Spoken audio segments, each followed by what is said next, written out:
It's absolutely a pleasure to be spending some time with you today. I think it's interesting because there was a time when this particular topic, which is providing services to clients using online or remote platforms, would have been kind of an innovative and new idea, something that maybe organizations with a really large budget or that excelled in using technology would be focusing on. But given the new world that we've been living in lately as a result of COVID-19, clearly we are thinking and acting differently when it comes to serving clients that we can't see in person. So for some of us, sorry, it means that we've been jumping onto technology bandwagons and just trying to kind of figure it out as we go. It can certainly be challenging. There's a lot of trial and error in that, which is why we're going to work together to talk a bit about our successes and challenges and how to make this process as easy as possible, both for us and for the people that we serve. So before today's session, a lot of you filled out a short survey for us, and I thank you for doing that. You actually helped develop the framework for today's presentation by telling us that you wanted information on how to plan for remote services thoughtfully, recognizing that it's harder to maintain an audience for online programming as this situation wears on and on and on. You mentioned looking for tips on effectively using available technology, particularly with clients that suffer from a digital divide. You want to break down barriers for your clients. And one of the things that was really clear was your desire to engage clients in an authentic, sincere connection, despite the barriers that are so obviously between us. And I certainly got some comments as well about wanting to find out what virtual support other agencies have been offering and how. So I look forward to exploring these topics with you over the next little while. We've certainly found ourselves in a new age of service delivery, so we are not going to be able to just go back to the way things were as soon as possible. Today and in the future, we're going to need to design our services so that they can be delivered flexibly across multiple platforms, in person when we can, online, and in a blend of different types of formats so that we can respond both to client needs and to health concerns. We can go on. So most of us have been thrown into offering remote services for clients without having the luxury of really analyzing that choice first. Clients needed our help, and since our organizations were closed to the public, we just did what needed to be done. We were making phone calls and dropping off packages in people's mailboxes, learning what the heck this Zoom thing was, and creatively figuring out how to help the very best that we could. In a perfect world, we would have a bit more time to do research, ask ourselves some important questions, look at our options, and make some choices based on research. And the good news is we can still do some of those things as we make decisions about how to move forward from where we are now. What we're using right now may be exactly the right programming for us, but there may be some alternatives we can consider as well. So if we take a look at these questions, I think the answer to the first question has probably changed over the past several months. If we had surveyed our clients in January, they might have just said, no thanks, I'd rather see you in person. But many people have gotten used to the idea of accessing, well, just about everything remotely over the past 8 months or so. In fact, a couple of the comments that you shared in your survey that stood out to me were that accessing remote services during COVID has helped some clients to become more confident in their ability to do things on their own that before they didn't even feel capable of doing. And that clients have also felt a sense of pride and enjoyment from learning something new. Buy-in doesn't always lead directly to ability, though. So part of the question that really bears asking is whether clients can access services remotely. When we asked you about challenges you faced with offering remote service, many of you mentioned clients with limited access to technology and reliable internet service. We know that's a huge barrier. And then there's also the skills and comfort level needed to navigate this sort of online world we're living in now. So we're going to do some brainstorming about that shortly. Another client-related question is how they would most prefer to receive service. What do they already have access to? How can we use what they're already comfortable with as a way to connect with them? For example, is a live remote appointment at a pre-scheduled time the best option for them, or would they get more out of a pre-recorded session about the topic they need information about that they could watch at a time that's convenient for them? Giving our intended audience input into how our service is delivered means that what we offer them resonates more. They'll be more likely to participate and get the help they need. They may even give us some ideas we hadn't considered before. Once we know how our clients would most like to receive service, we have to look at what we're actually capable of offering. If the client doesn't have internet access, but does have a radio with a tape player, do we have access to what we'd need to record a tape of us talking to them? And technically, that's still using technology to connect, just technology not all of us may have laying around anymore. The great thing is that so many of the tools and resources we could be using are available without a huge financial investment. And even better, they're pretty user friendly, so we can probably figure out how they work together at least. Finally, we can turn back to our clients and find out what they really need from us now. How can we help? Maybe what our client needs today isn't the same thing we've provided them in the past. Help understanding the new and changing benefits that have been offered by the government during COVID lockdowns, for example. The world around us has really changed. And while that absolutely causes a lot of stress, it also offers us an opportunity to demonstrate responsiveness by thinking outside the box and trying something new. Next slide. Another thing we asked you about before today's session was what sort of remote platforms you've been using during COVID-19. Thank you again for sharing your thoughts on that. In the top 3, we have Zoom as our online frontrunner, which I think is kind of funny because I'd never even heard of it before 2020. I don't know about you guys. This was a whole new discovery for me, a benefit to something bad. And then the other top 2 were the telephone and email. So 1 slightly more technologically advanced, and 2, 1 technology driven, and 1 not so much. What we're going to be doing in a moment is sharing a Zoom whiteboard with you. I'm going to have Patricia post a couple of headers for us, and then I invite you to use the opportunity to try a couple things. First, test the tool. If you haven't used it, it's really fun and cool, and it's also a great way to engage people in something interactive using an online environment. So it's fun. And second, share some of your thoughts with each other so we can learn from one another. There's going to be the 3 headings. If you look at 3 little dots at the top of your screen, you should be able to click them and click the word annotate. When you do that, you're going to have a new toolbar that will show up that gives us the opportunity to, I think we might want to clear off that whiteboard. Thank you. That will give us the opportunity to add text. And that's what you can see right now happening. There's one of our headers, Zoom, email, and telephone is going to be coming up. So Summer, if I can just jump in. Please. For people that are on a desktop, it's going to be beside the green bar that says you are viewing Steelip's screen. It says view options with a little drop down, and annotate is beneath request remote control. So if you click annotate, you'll be able to contribute. Thank you so much, Jess. So under each of these headings, if you guys would like to take a moment to tell us what are the benefits of using these particular tools. So what have you noticed is good about using the telephone to support clients? What's difficult about it? Same thing with email. What are the benefits of using email? What do you find challenging about it? And with Zoom, what are the benefits of Zoom and what barriers have you discovered? So we already have face-to-face as a benefit for Zoom. That's awesome.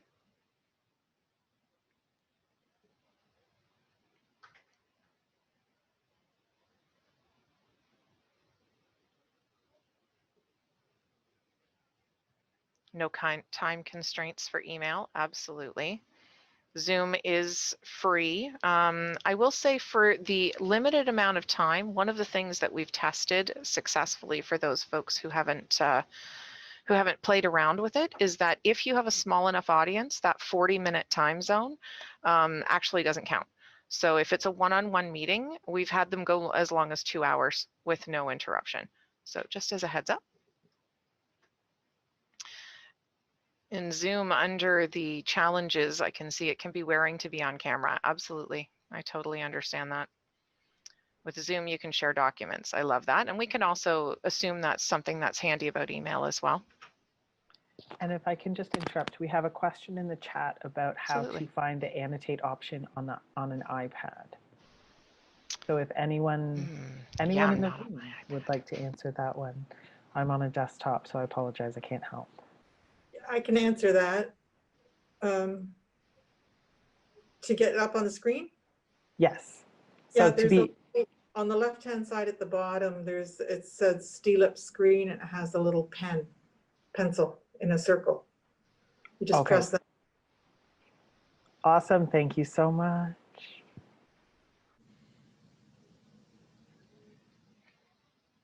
I'm going to move our little video camera out of the way for a sec so I can see our telephone line. I guess that could go under problems with Zoom. Sometimes you have a lot going on your screen at once. Telephone helps with Zoom fatigue, absolutely. You don't need internet. I would say that is probably a huge, huge benefit, especially in rural communities. Can be fast and the most personal. I like the fact you can hear tone of voice in telephone. You can hear that when you have your Zoom audio enabled as well. Can't recognize tone in email though, can you? So there can be some miscommunications there sometime. Must have access to a phone for the most part, absolutely, and is relevant and familiar to an older population. Excellent points. Thanks, everybody. For email, no time constraints, so people can get to it when they're ready. Some privacy concerns. Will people be able to keep their information safe as it flies around the internet? Easy for clients to refer back to. I love that. That is something definitely missed in a telephone call for sure. That you can share information or documents that can be reviewed independently prior to further discussion by phone or Zoom. Awesome. Oh, there you go. Easier to ignore. I like that one too. I was thinking that around the no time constraints, people can get to it when they're ready. What if they're never ready? What if they don't? They're like, oh, I never saw that email come from you. I have no idea. And yes, the perception of tone can be difficult. We have some text kind of on top of itself in our email column. So I think I have tone can be misinterpreted in email, and most can access it via various media. Awesome. That's great. And back over to our Zoom camera. Breakout rooms for larger or group discussions, absolutely. Privacy concern again. And accessible for those in remote environments, easier to bring groups together. Yep, as long as you have the access to the internet, you're absolutely right.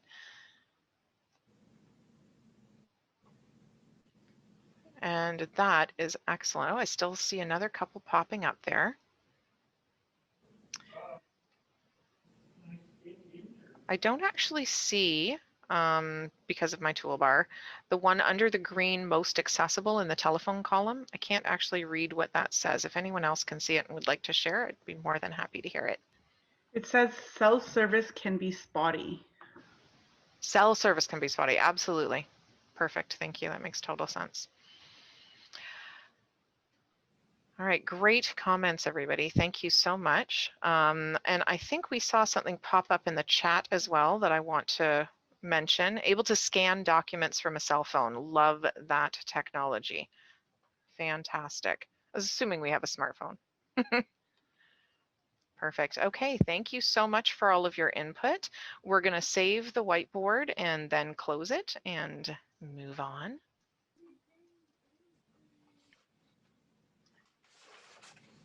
We had some fabulous comments about email and telephone, lots of comments about Zoom, which I have to say the timing is beautiful for that to have been your top choice of platforms that you've been using, given that we're using Zoom right now.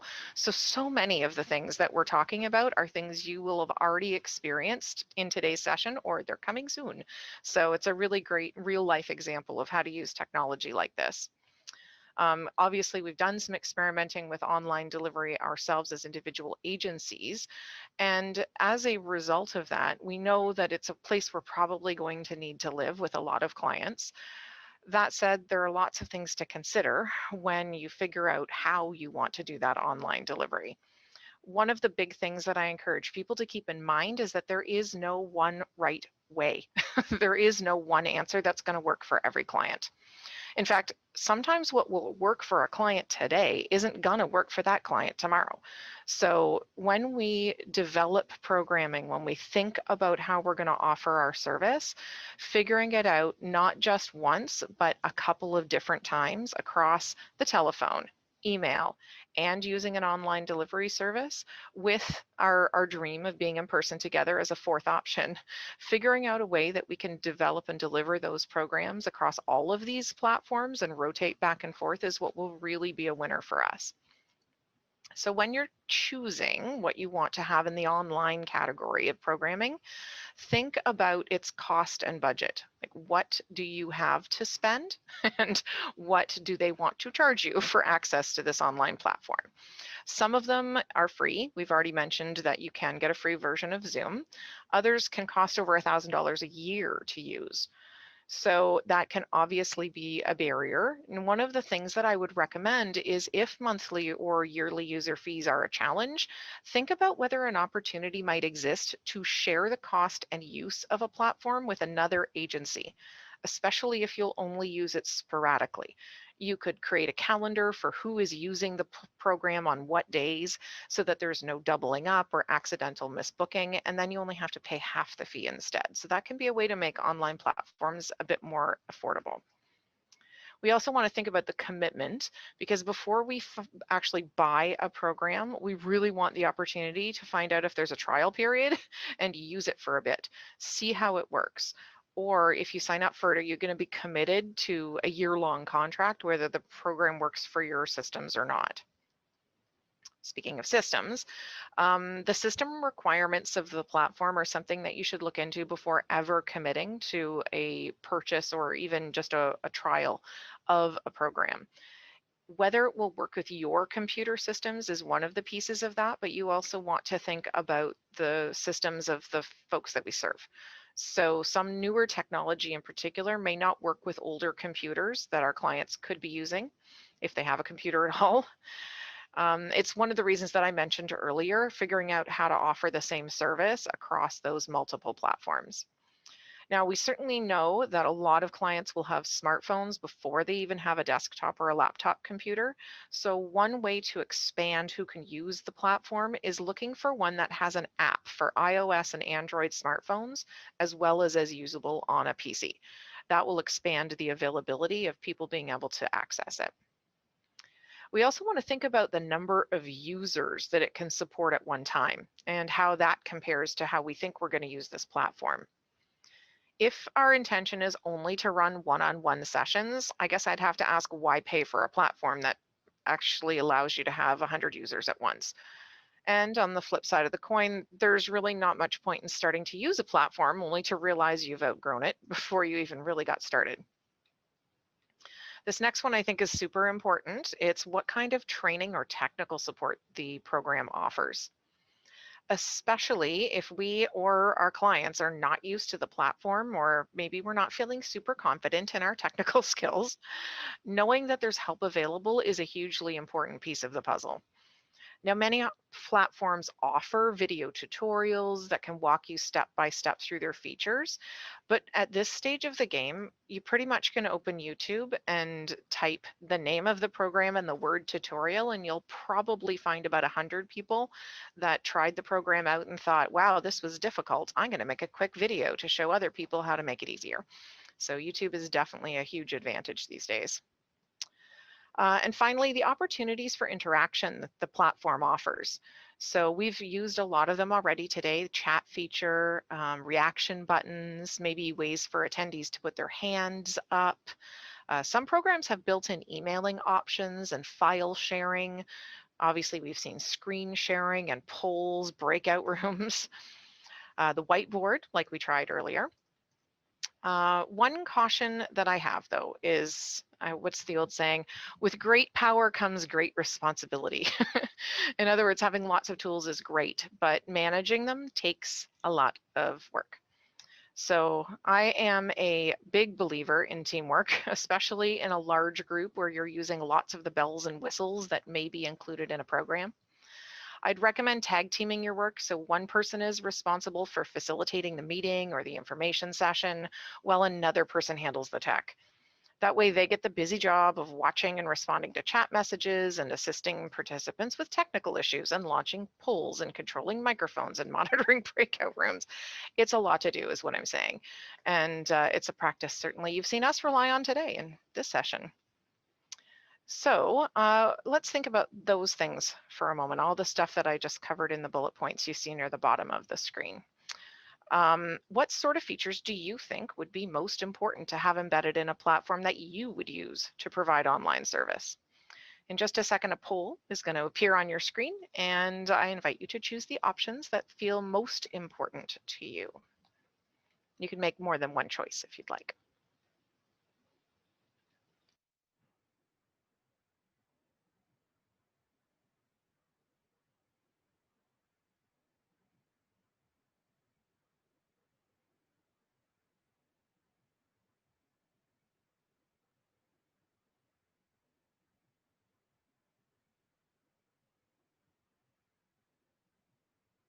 So I'll just give it another second for everybody to make their choices.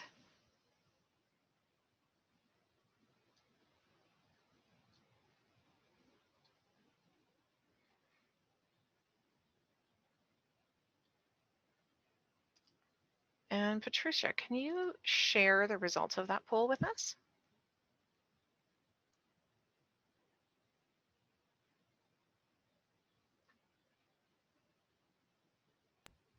Do you see it there? I just saw it pop up. Perfect. Awesome. Okay, so the most important thing is accessibility. That does not surprise me at all. The ability to work across many different systems and devices. And following that, low cost, of course. I live in this world too, for sure. It is a nonprofit. And training or tutorials available. So great.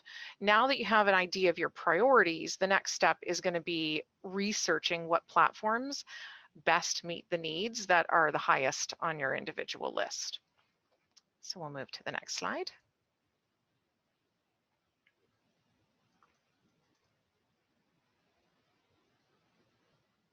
Awesome.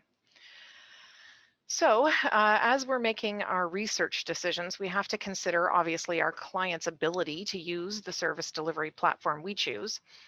As you know from being an attendee of today's session, and I'm sure lots of other online sessions over the past 8 months, some platforms will require that you download or install an executable file, which can look scary to people that are not super comfortable with tech. You may need to download an app or install a plugin for your internet browser. Those steps take time first, and they can be very intimidating for some clients. There's also the ongoing battle with speakers and microphones and headsets and webcams, and not everybody's comfortable with physically connecting, testing, and using all of these elements that most remote platforms will rely on. And of course, again, they do take time to hook up. So several things that we can do to help mitigate this challenge. First, let the clients know exactly what they can expect when they use the remote platform for the first time. If they'll need to download or install anything, find a how-to video or really clearly worded instruction pamphlet, but I favor videos, and get it to the client in advance so they can follow along with it as they launch the platform.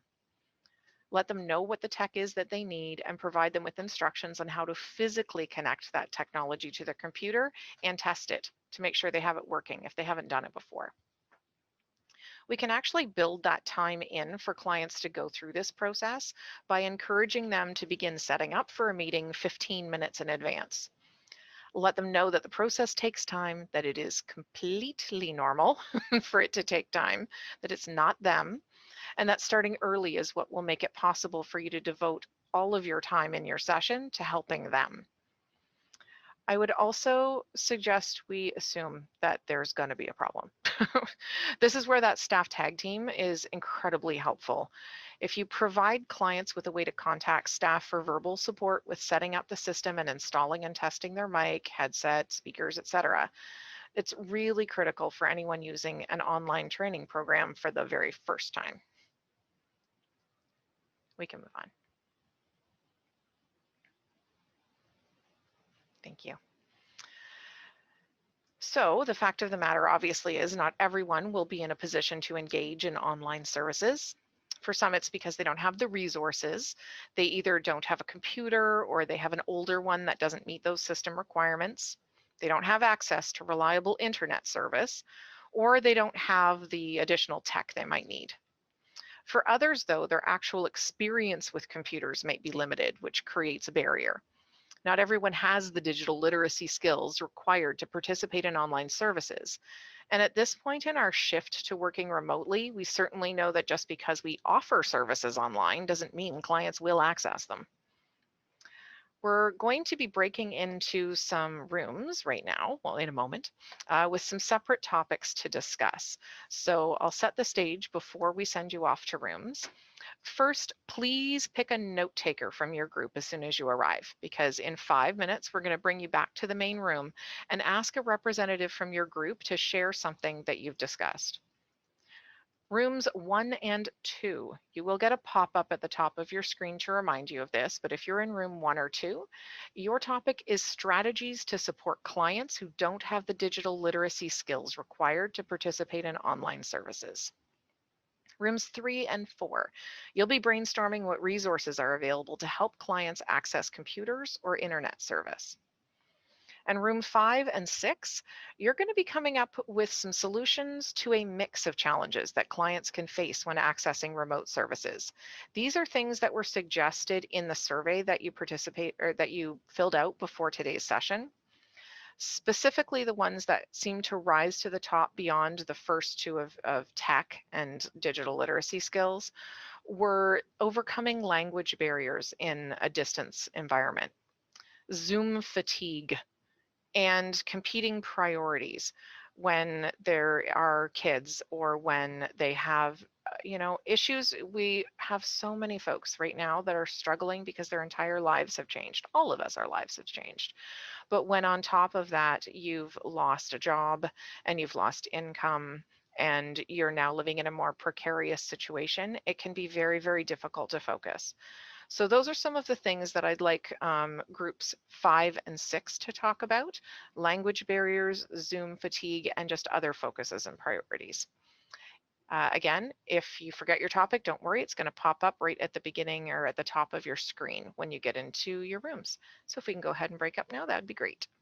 We'll actually be asking for a representative from each one of the groups to share at least 1 or 2 ways that we can support clients through the particular topic you were given. So if I can get whomever was our note taker from room number 1 to please share 1 or 2 ways we can support clients who don't have the digital literacy skills they need to participate in online services.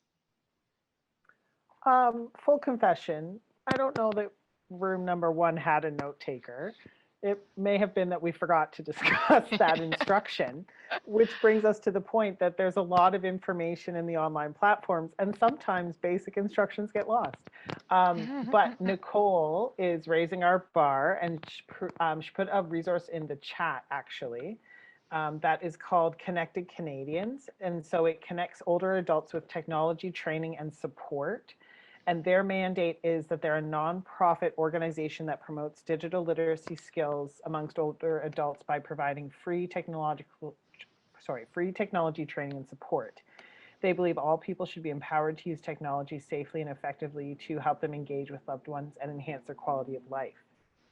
So I'm going to put that resource in the chat for everybody to take a look at afterwards. Awesome. At the end of today's session, we're going to be sharing, well, actually in about a week from today's session, so we don't put the time pressure on. We'll be sharing a bunch of resources that people are sharing during this discussion, so we'll make sure that those are shared with everyone. You know, when it comes to resources, there are just so many great things available that we don't want you to miss out. So we'll make sure that we send these and others out to you later, okay? Well, thank you so much. What about room 2? Room 2, did you have something that you wanted to mention in terms of digital literacy skills and how we can support our clients with that, please? Of course. So we talked about a lot of things, but I would say our number one was talking about how actually the public library does have like Nicole's support program. So you can book a one-on-one appointment with their IT specialist to do a practice Zoom to get people comfortable with it. As well as we did talk about emailing or mailing out specific steps so that people can reference it as they're going on to Zoom, which might help people that may have memory or like cognitive problems, so like as they keep going to remember. Awesome. Thank you so much. I'm going to pass the floor over to the note taker from group 3 and ask if you could share one or two resources that are available to support clients when they need to access digital technology. They need a computer, they need internet service.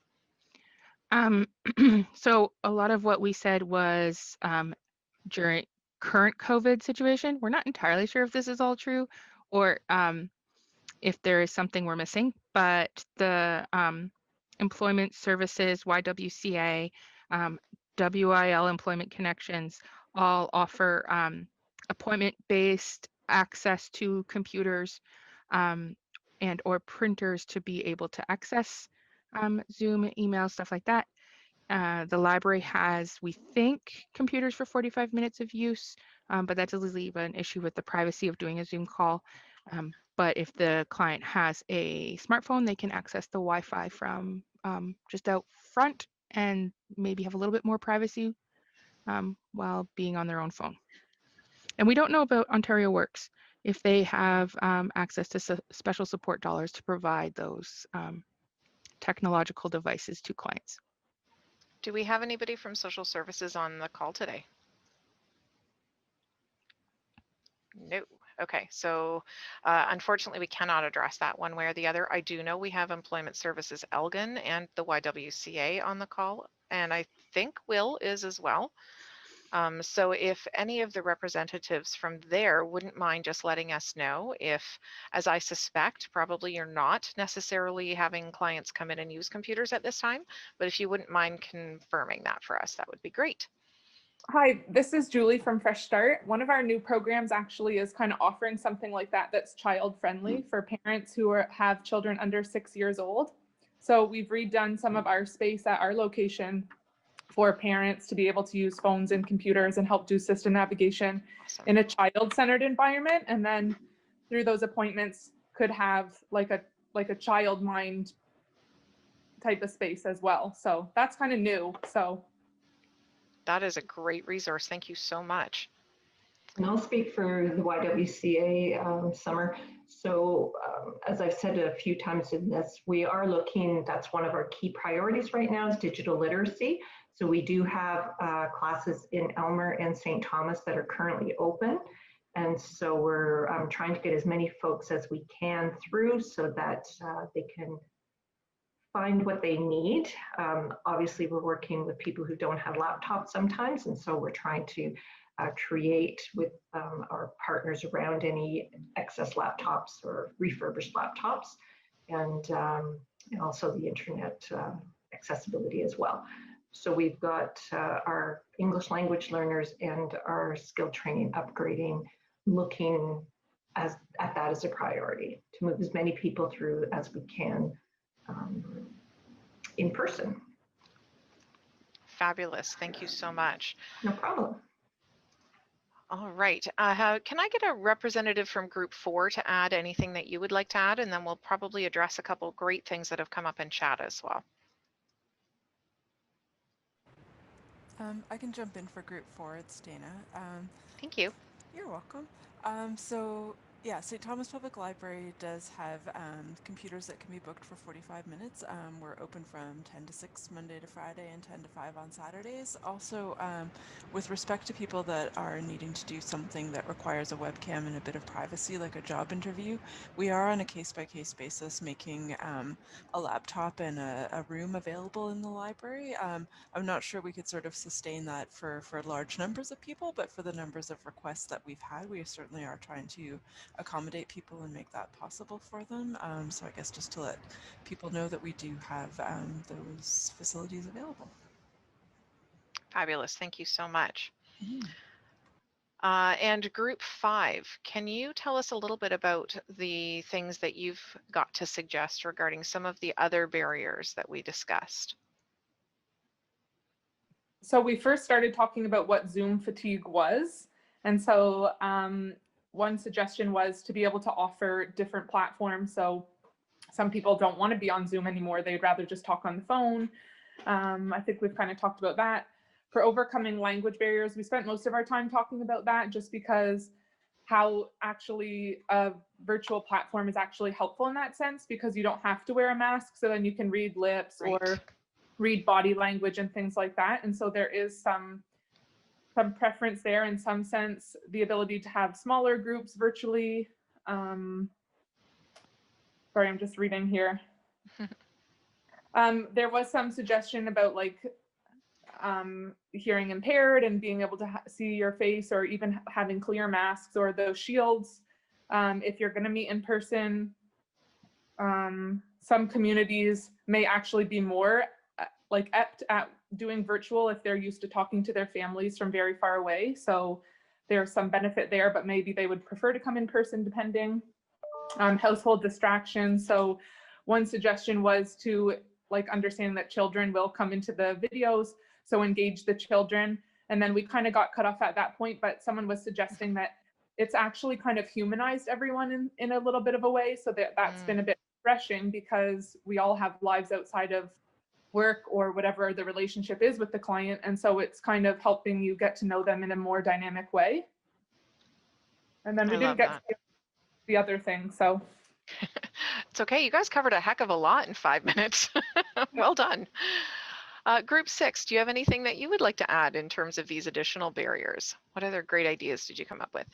Yeah, we had some really good conversation, and something that I thought of after that I heard a really good tip a little while ago for anyone that's really nervous in front of the camera is to toggle your screen away from Zoom so that you're not looking at yourself as you're talking. And I personally found that really helpful in the beginning of these Zoom meetings. But also we had somebody suggest to use WhatsApp app with their clients, that they had a phone conversation that usually it was a lot of distractions. So if you can schedule that phone call when the kids are napping, or when you get some time where there aren't any, but if you can't, then they found that they had a lot of clients that would have an idea or an afterthought, and they were able to share that with the service provider. They had that type of relationship that maybe messages came in at different times of the day, but they really found that helpful, that they could just have that connection strong enough that they were able to share that, just not at that meeting when, you know, nerves and everything is high. So that, I thought that was really cool. Awesome. Can I Thank you so provide a much. pro tip? Please. If you click on your screen where in the 3 dots, there's something called hide self view if you don't want to look at yourself flailing about like I always don't. Everybody's frantically clicking up there now. Perfect. Well, thank you everybody so much for sharing your ideas, both in the chat, which we will make sure it gets out to you, as well as verbally and in your small groups. Hopefully everybody got at least one tip that they can use. And especially I appreciate the wealth of resources that were shared in that how to access digital technology and the internet. I think that everybody's got to have gotten something that will help a client out of that. So thank you so much. If we can move on to the next slide. So once we know what we're going to offer and how we're going to offer it, you get to think about the types of activities and forms and conversations or lessons that we use and how they can translate into a remote environment. And not just one, as I said, but several different styles of delivery. So not everything we do during an in-person session will work the same way in a remote format, but we still need to do it. And actually nowadays a lot more than we used to before. So the easiest way to tackle this challenge is to break up what we normally do in a meeting with clients into chunks, and then brainstorm them individually with coworkers or community partners about how they could be done on the phone or online instead. Now, many elements will work well, like PowerPoint presentations, right? But others will take a bit of thought. So I'll give you some examples. If you were somebody who works for Employment Services Elgin and you facilitate group sessions to help people develop interview skills, Maybe you're used to doing an icebreaker at the start of the session where you offer participants candy and they have to share one piece of information about themselves for each piece they take. This may sound familiar to some of you. However, we try to put that online, doesn't really translate. It's not something that will work the exact same way. What could work though is running a hide and seek activity on Zoom. So if you start a session by looking around the rooms that participants who have their video cameras are in, you can find something in the background of someone's webcam and then challenge attendees to look at each other's cameras until they find the object you've just described. Then ask the person who owns it to tell the rest of the group what it is. If that feels too personal, and I understand it might for some folks, then you can challenge each person at a session, webcams on or not, to find one item in the space that they're in that's a specific color, like blue, for example, and one by one have them introduce themselves and tell the rest of the group what the object is that they found in that color and what it means to them. If we have a research period or paperwork embedded into a session with a client, it doesn't have to be removed necessarily. It just needs to be executed differently. We could ask participants to come to a virtual meeting with paperwork already done and submit it if it's not too confidential by email or possibly through regular mail. Some programs have developed secure online formats for collecting confidential client information, or they collect it over the phone and then capture client signatures or authorizations separately. We can also consider scheduling a cameras off research break, a little bit like the break we did earlier in this group. So the attendees can go away, shake it off, and then have clients report back what they discovered in the research session after. It can also move some independent work to a natural break between sessions and call it homework. So there's lots of different ways that you can approach it differently. I'd say as today's event has done a great job in demonstrating, there's no room or reason why group discussions can't work in an online environment. It gives attendees a new voice to listen to, a new perspective to consider, and depending on the platform, a new face to look at. It's just a matter of how to handle it. We can ask participants to meet virtually outside the classroom to collaborate using tools like Google Docs or Slides. They're free. Multiple people in different locations can work on them at the same time together. The app WhatsApp was mentioned earlier. A few of you actually told me that you've already been using it for client support. And you can do an audio or video group call with up to 8 people using WhatsApp. So that's another option. Breakout rooms, like we've just used in Zoom, are a great place for people to discuss and plan and then come back to share. The options are endless, but they need to be discussed and debated because there is no one right way to have group work happen in an online environment. Now, something else that we've addressed a little bit today with that Zoom fatigue conversation is just how exhausting being online and on camera all the time can be. So what about this as an idea? What if we had a video that could stand in for part of what we say over and over and over again? Often, especially if the type of service that we deliver has a central theme, you're going to be telling multiple people the same story or offering them the same suggestions frequently. So maybe there's a video that already exists on YouTube that you could use and potentially share with them, so they get to see and hear somebody else and you get a break to take a drink of water. And if not, maybe you could create one yourself. If it's not your thing to create a video, maybe an audio interview with other staff or clients talking about the services they received would work. You can even record sessions you run in Zoom without an audience and then send links to the recordings for people to view. Something else to consider in the planning stage is that in an in-person format, people have tolerance for longer meetings. We had a great opportunity to break things up today by getting up. We had our dance break. We had the opportunity to put our avatars on our screens and get up and use the washroom if we needed to. Those are very conscious decisions that were made when this session was organized, and they're critical for all of us to make similar decisions like that to make it as easy as possible for folks to attend. If we can move to the next slide.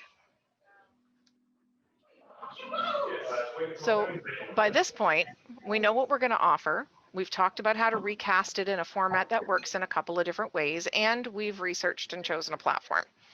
Now, looking at tips on how we can make remote delivery more personal for us and our clients.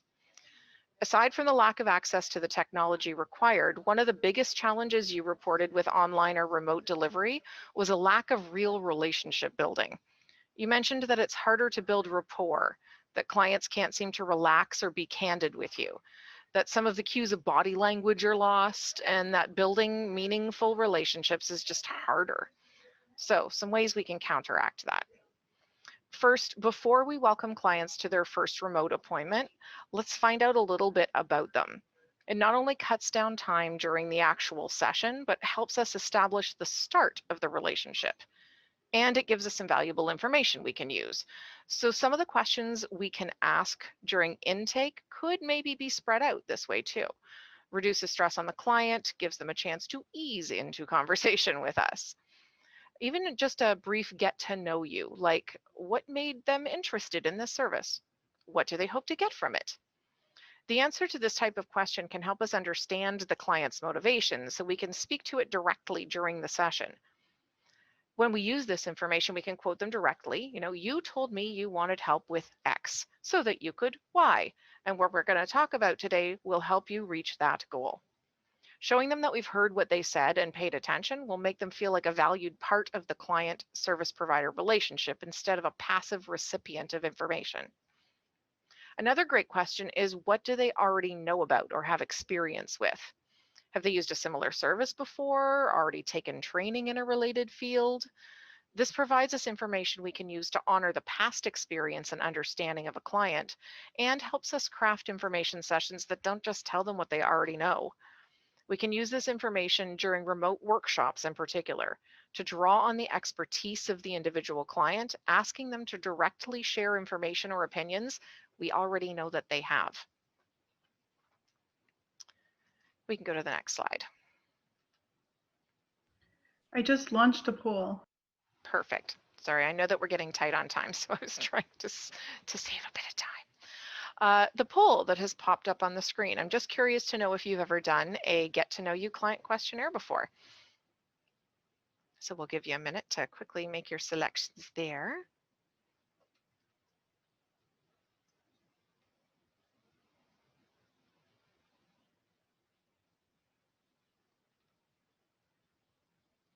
Okay, Patricia, did you want to close that one up?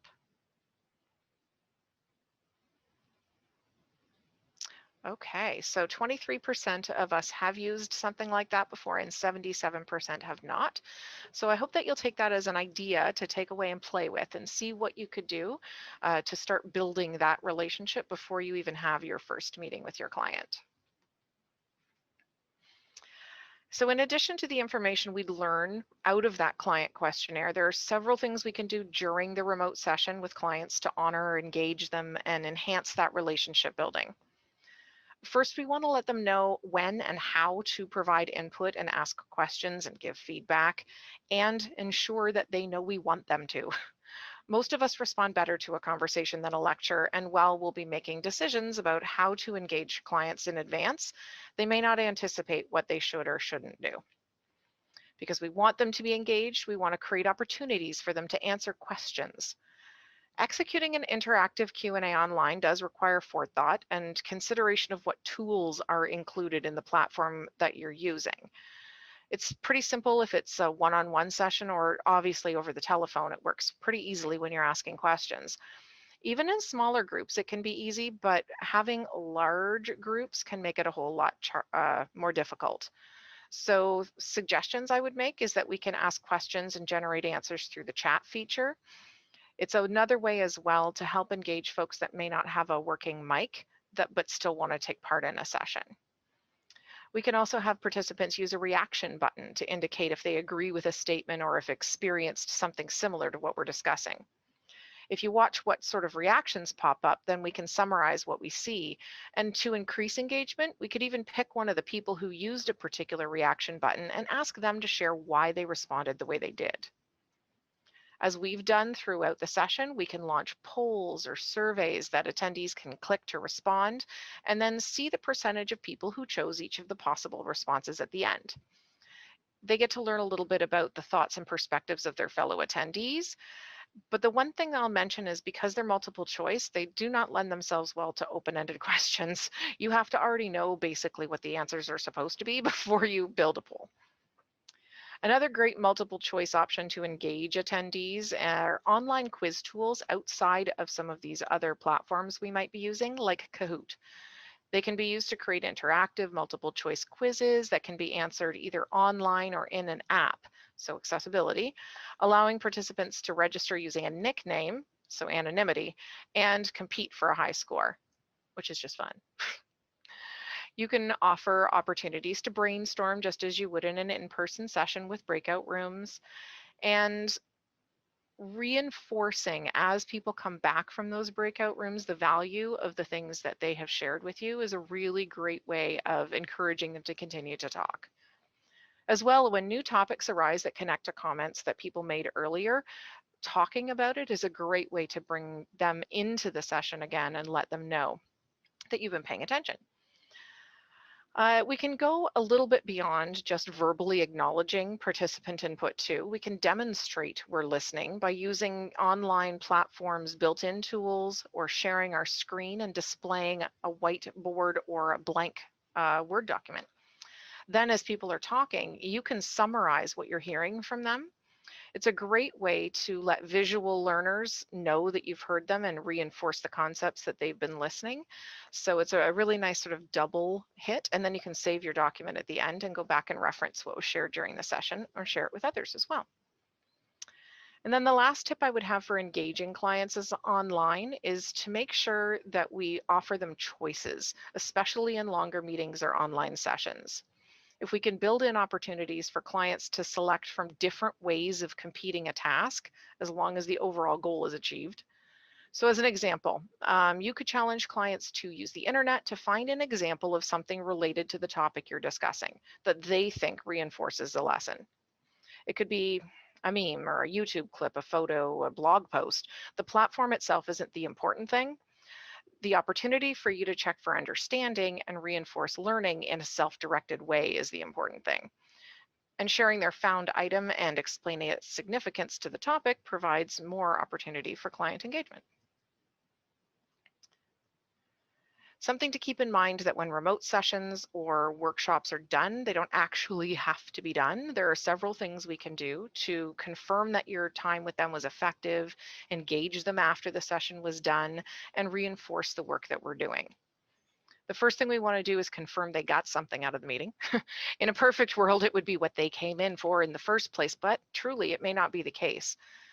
They may have learned more about their current situation or rules and regulations in place they have to follow, how to apply for a service or a program, or what type of support is available. If we ask them to describe what they got from the session, we'll also learn quickly whether the information we were trying to share was understood and if we're all on the same page. Asking clients to describe their next steps is another great way to confirm understanding. Have you ever asked a client whether they understood something and had them assure you that they did, only to find out they didn't actually take their next steps because they didn't actually know how? You know, sometimes I think people are afraid to offend you by telling you you didn't really get it, or they were afraid to admit that they were confused. If we can get clients to walk us through what they'll do next, we can confirm their understanding and clear up misconceptions before they become barriers. Along those same lines, anyone who practices a new skill immediately after learning it is more likely to remember it and understand its relevance. So once clients tell us their next steps, we can let them know we'll follow up with them within a specific timeline to see how they're doing and answer any questions that they may have. It's a great way to encourage them to act in a supportive and non-judgmental way. For that to work, of course, we have to actually follow up. With our notes from a previous session, we can summarize what the client told us they learned, ask them to share how their next steps are going, or how they've put their learning into practice since then. Even if they haven't acted on it, knowing that someone cares and is following through with their promise to check in can really build trust with our clients. We can also provide certificates of completion. And if a session that they've attended is one in a series, include a way for them to visualize how far through the series they are. Successfully completing one online training session from a series of 6 and having something to show for it can often motivate clients to try another one. We also have the opportunity to invite clients who've worked with our agencies and have experienced successful outcomes to act as a peer mentor to help guide others.